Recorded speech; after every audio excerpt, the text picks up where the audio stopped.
If you landed in America in the early 1700s, you would not find one people becoming one nation. You would find rival cultures, rival faiths, rival ruling classes, and rival ideas of freedom. Some came to build a holy commonwealth.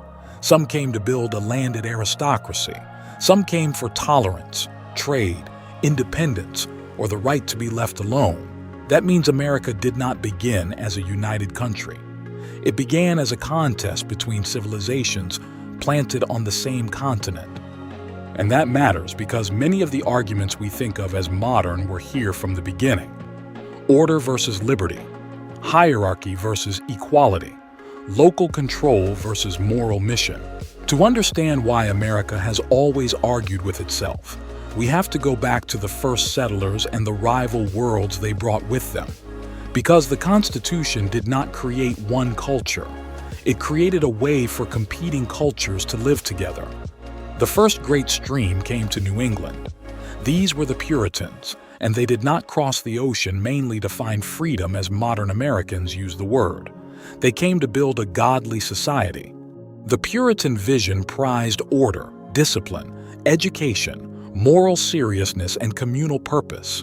They believed liberty meant living rightly under God, not simply doing as you pleased.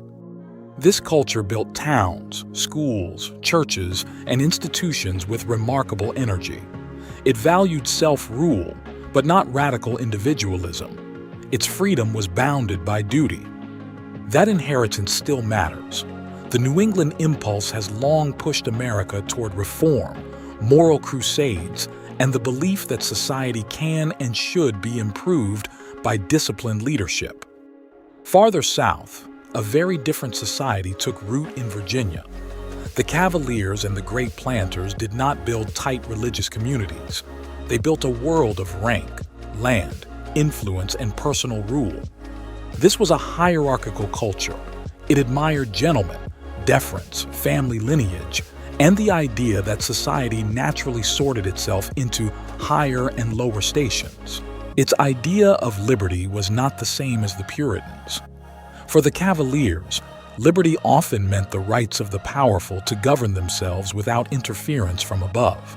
So even at the beginning, two American definitions of freedom were already colliding. One said liberty depends on moral order.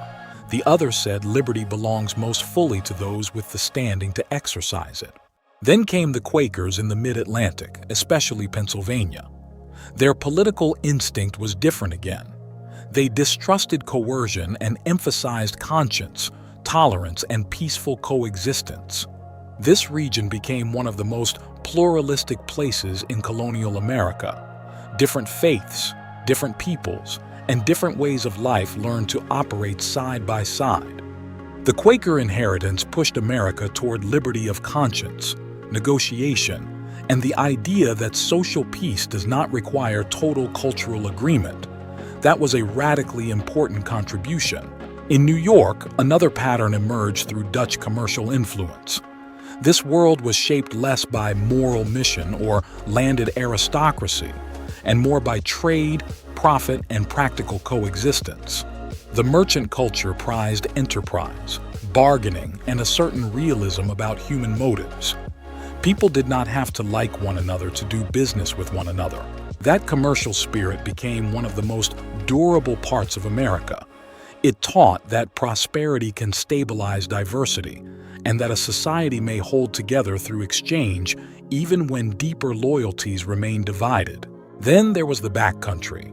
Settled heavily by Scots-Irish and other borderland peoples, it produced yet another American character.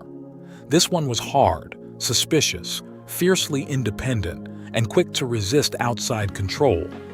These settlers had little patience for distant elites telling them how to live. Their liberty was personal, local, and martial. They trusted kin, not institutions. This culture carried a powerful sense of honor and self-defense. It also carried deep suspicion of centralized authority, refined manners, and imposed moral supervision from elsewhere. Now step back and look at the whole picture. New England was not Virginia. Pennsylvania was not the backcountry. New York was not a Puritan commonwealth. These were not minor regional accents inside one shared civilization. They were rival social orders with different beliefs about power, virtue, class, religion, violence, and freedom itself. That is why early America was never truly united in the simple way we sometimes imagine. The colonies often cooperated when threatened, but they did not agree on what a good society should be. And this helps explain the first culture wars in America. They were not just arguments about taxes or distant kings. They were clashes between different inherited visions of how life ought to be lived. Should society be morally unified or broadly tolerant? Should elites lead or common people resist? Should authority flow from ordered institutions or from local self-assertion? Those are old questions. In many ways, they are America's original questions. But if these cultures were so different, why did they eventually join together at all? The answer is not that they suddenly became one people. The answer is that they faced a common imperial crisis. The conflict with Britain forced these rival regions into shared resistance. But even then, they did not all resist for the same reasons. Some feared distant tyranny. Some feared economic restraint. Some feared moral corruption. Some simply refused to be ruled by outsiders. The revolution created a military alliance. It did not erase cultural difference. If anything, independence made the problem more obvious. What kind of country was this going to be? A moral republic? A commercial federation? A planter-led order? A loose confederation of self-governing peoples? That was the real challenge after independence. Not just how to break from Britain, but how to keep rival American cultures from breaking apart from each other. This is where the Constitution enters the story in a new light. We often talk about it as if it simply created a nation from scratch. But in another sense, it did something more delicate and more brilliant. It became a framework for coexistence among regional civilizations that did not fully trust one another, a structure of compromise, a system of negotiated power. Federalism gave room for local variation. Checks and balances slowed domination. Representation gave different interests a stake in the system. In that sense, the Constitution was not merely a blueprint for liberty. It was a peace treaty between cultures. That does not mean the peace was perfect. Far from it. Some of the deepest contradictions in American life were left unresolved, especially slavery and the competing moral visions surrounding it. The American settlement could manage difference for a time, but it could not permanently suppress every conflict between rival systems of life. Still, the constitutional order mattered because it created a way for profound disagreement to exist inside one republic without immediate collapse. That is no small achievement.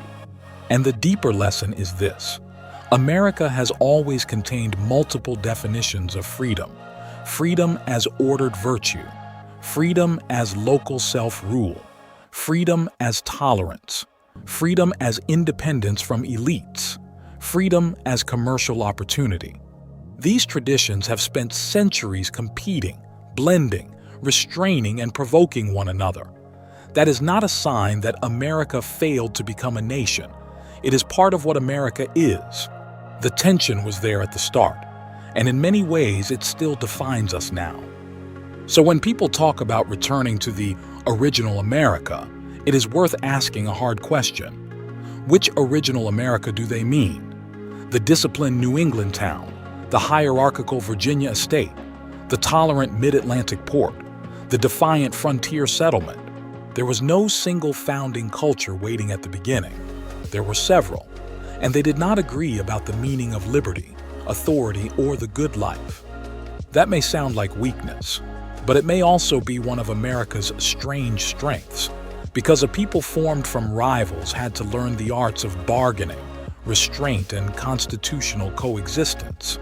Unity in America was never going to come from sameness.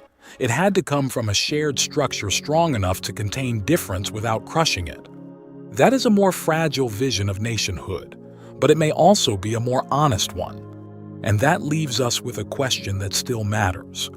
Can rival visions of freedom coexist inside one republic without tearing it apart? Can a constitutional order hold when cultures no longer trust each other's idea of liberty? That was the challenge at the founding.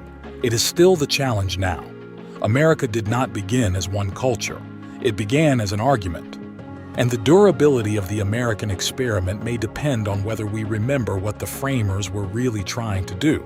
Not create uniformity, but build peace among differences strong enough to survive freedom itself. The fight for liberty never ends. It only changes hands.